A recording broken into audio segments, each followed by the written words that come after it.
all we're doing. We're just being. And when we are being, incredible things are happening because we are simply being. Amazing things are happening. Some of them we put into place intentionally. And some of them are going on because we set them up and we didn't even know we were. And some of them are built into who and what it is to be a human being.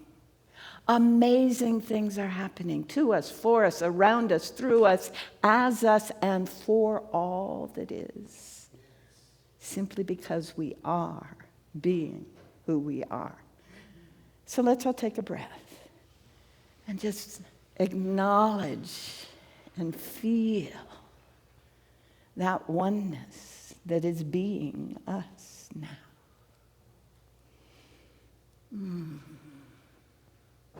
And in that breath, in that awareness, feel that deep peace and love and connection that is.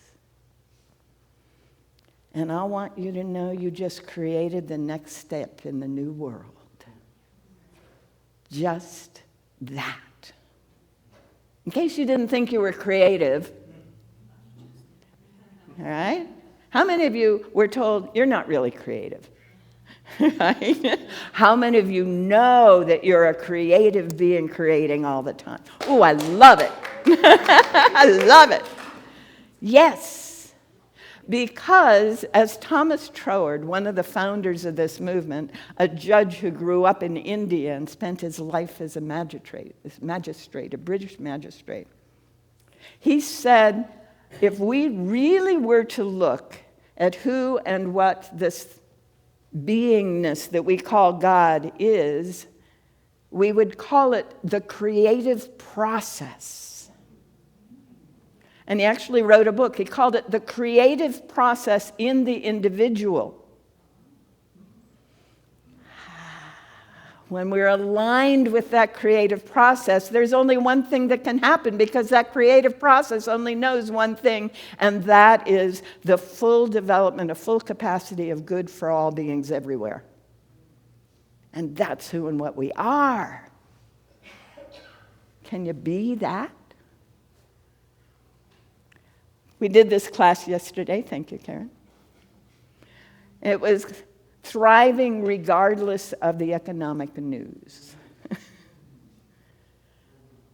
Because we have been trained growing up in this culture to think that what they're telling me out there is what's real. Moana knew better.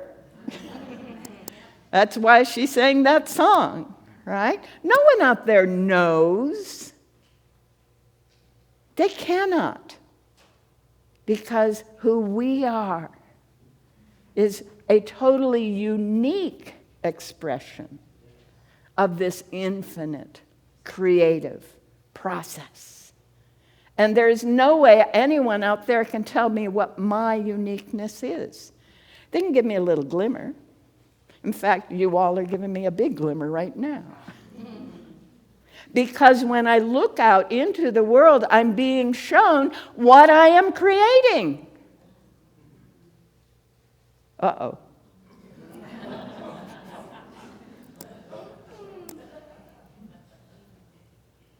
The good news is that tells me where I can change what's going on out there in the world, right? I'm wearing earrings and a microphone. That's what that is.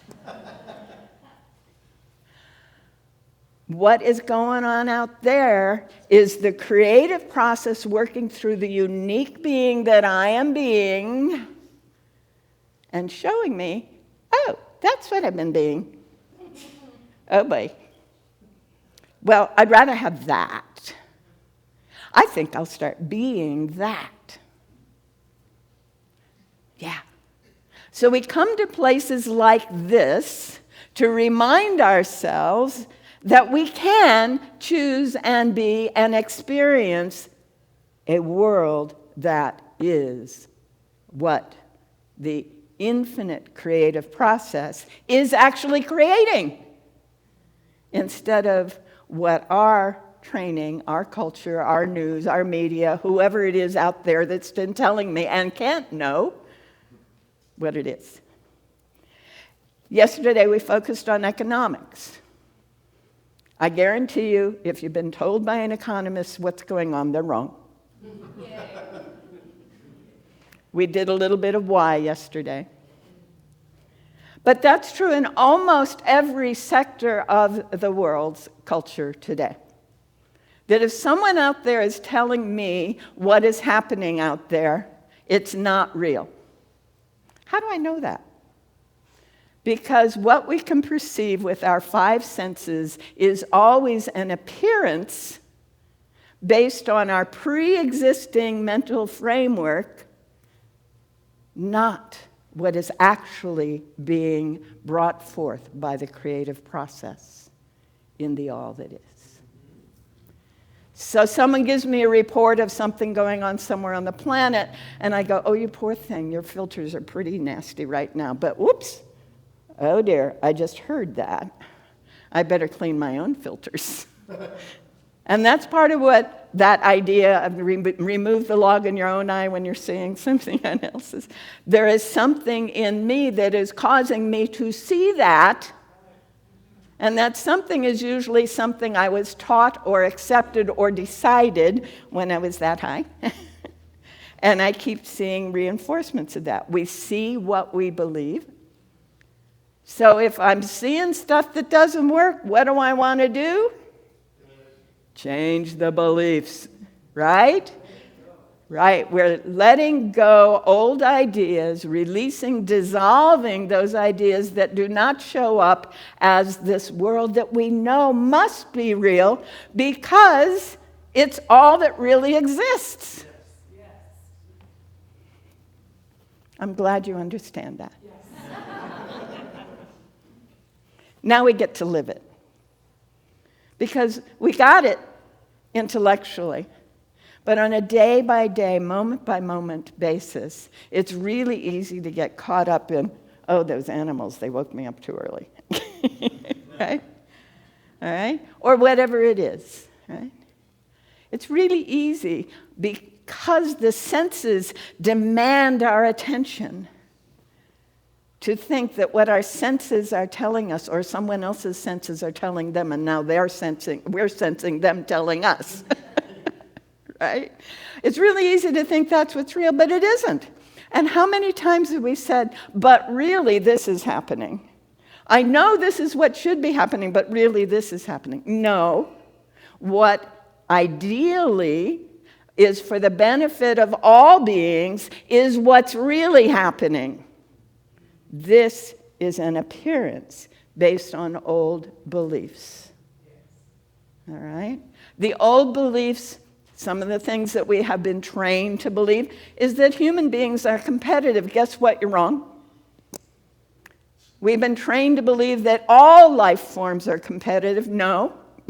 The more we look, the more we realize it's all cooperative.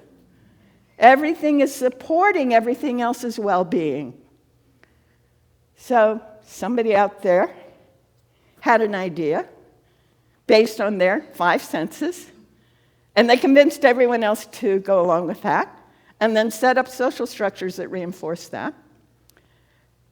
And we grew up believing it. And now we get to undo that belief. Yeah? Another belief that we have been trained to think is that not only are living beings competitive, but they are out to get the other and take what they want.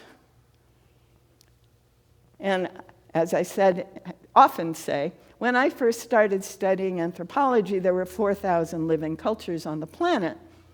And in no other culture except this one, which is now global, did competition and taking what you want when you want it exist. And human beings have been on the planet for millions of years in some form of the genus Homo.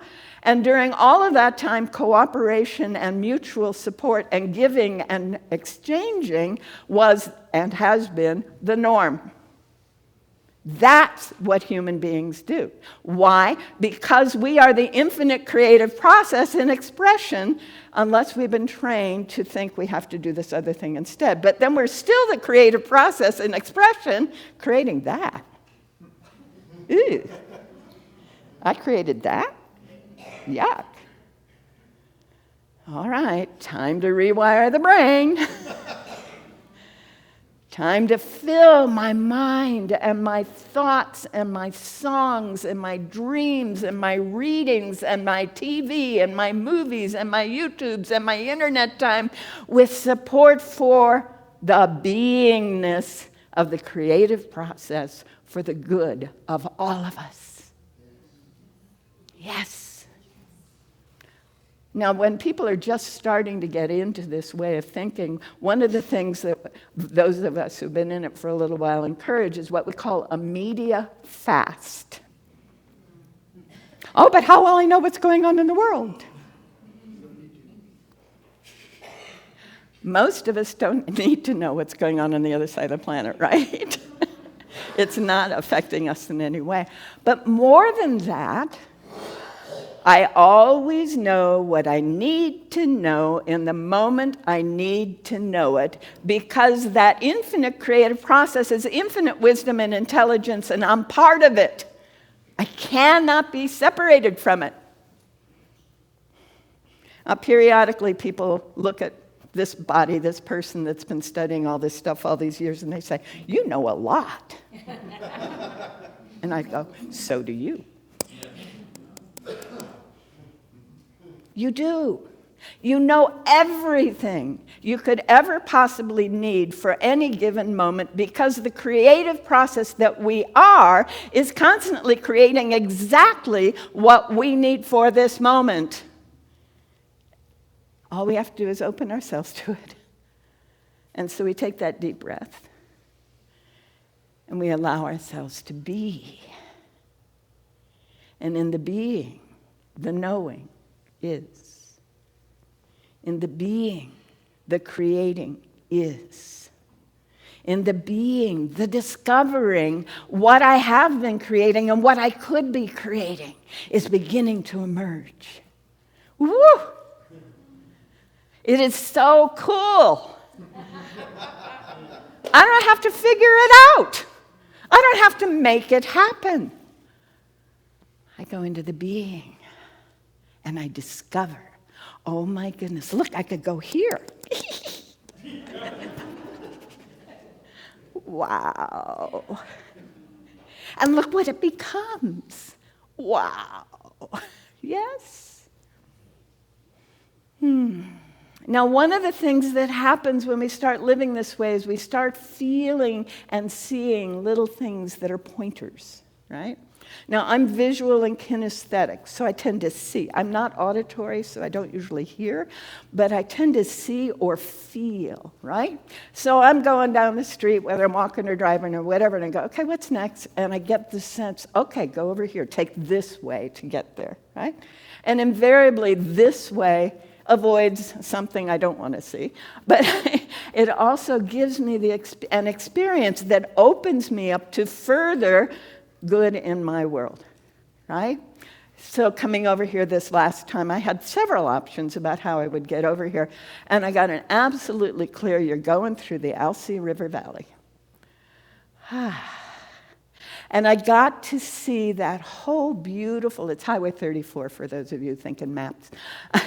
The Alsea River Valley is this marvelous, marvelous place that was home to more than one of the what we call tribes of peoples that lived here in the ancient days. And there's these really narrow places where the trees are all mossy covered, and you get the sense of, oh, there's so much life right here.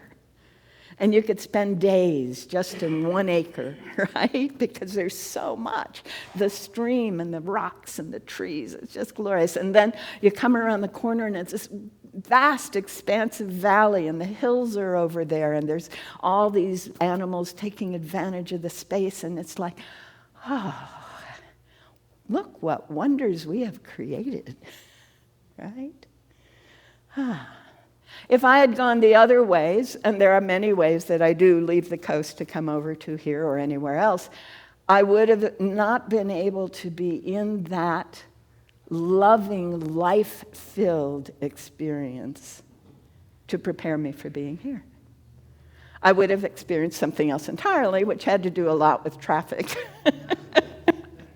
People and places and things being created and whatever. That's great. But for whatever reason, it was my moment to discover that and carry that forward. And it was like, okay, this is my heavenly life. I am discovering what my heavenly experience feels like, looks like, tastes like, and smells like, yeah? Simply by following that little bit of guidance. It was literally, you're turning right or left. That's all it was. I followed that. And we all get that every day. When we are open to it. And when we take that breath and simply be. And what's actually happening is the creative process is unfolding this before us. It doesn't already exist. Isn't that fun? It doesn't already exist. It is coming into existence in our beingness as the creative process. Can you take that in? Huh? Yeah. I'm imagining some of you do YouTube stuff, and some of you may have seen the quantum leaps. Have you seen quantum leaps? Okay. So the idea is we're on this timeline, and when we get clear about what our next idea of heaven is, bingo, we're in a timeline where that can happen. And most of that is just breathing into that space and being that. Being, not doing, not making it happen. It's being it and allowing it and accepting it. Because most of us have been trained not to accept what's really good and fun and nice and pleasant. Oh, no, that's selfish. What do you mean? What do you mean you can have that? That's a selfish thing. These people over here don't have that. Oh, dear. I think I'll go here. Yeah? Because that infinite beingness that we are individually expressing and experiencing is good. However each of us defines it, and that's the unique thing that they don't know. My unique definition and vibrational pattern that is calling me into this heavenly experience is unlike anyone else's, and I think you all know that already. Because for me personally, it means the whole world is heaven for everyone. Always, and nothing else is possible. Thank you. Nothing else is possible. Can you imagine a world where your particular idea of heaven is your experience and everyone else's particular idea of what heavenly life could be is their experience, and it's fine that it's different. It has to be different. The infinite shows up in multiple forms, each one unique. So of course my idea of heaven is going to be different from everyone else's. Now I may occasionally run into a few dozen or 100 people like you all who are kind of in alignment with me on that. So we will generally share some experiences. That's cool. I like that. And it doesn't matter that there are others who are in alignment with a different idea of what is heavenly, because that's cool too. One of the things that Thomas Troward, the guy who wrote The Creative Process in the Individual, used to say, in this universe of which I am the center, All that I am radiates out in all directions. So not only am I the unique expression of the one, I have a whole universe around me. Woo! I mean, that's big. That's a lot of stars and planets and stuff. You know, when my mother was in college, the universe was what we call the Milky Way. And they were debating what the shape was. I mean, it's only that recently that the universe was that small, right? And as I began to do this study, we realized every time we ask the question and invent new tools to experience how big the universe is, it expands. It gets bigger and bigger and bigger. It's so cool. And every time we invent new tools to see how small the pieces of the atom are, they get smaller and smaller and smaller. That's what science does. It always opens up new possibilities. It's not going to find the answer because it's a questioning method, right? And I love science. I got years of it. And it's not the only way to go, because it's only going to take me into more questions. That's cool. Unless it is cool if that's what I'm interested in. Oh, good, I always get more questions to explore. How fun is that? That could be pretty heavenly. That could be pretty amazing. And then I get to go home to the most comforting, peaceful, beautiful, supportive environment I can imagine. That's pretty heavenly, too. And every being that was ever born was born to have that experience. No other experience. And the only thing that has kept them from doing so at any time is the belief system that they accepted and was handed to them that said everything was otherwise. Right? So we breathe and realize the creative process that we are is creating more and more wonderfulness throughout the universe of which we are the center, for us and for all beings, for so it is.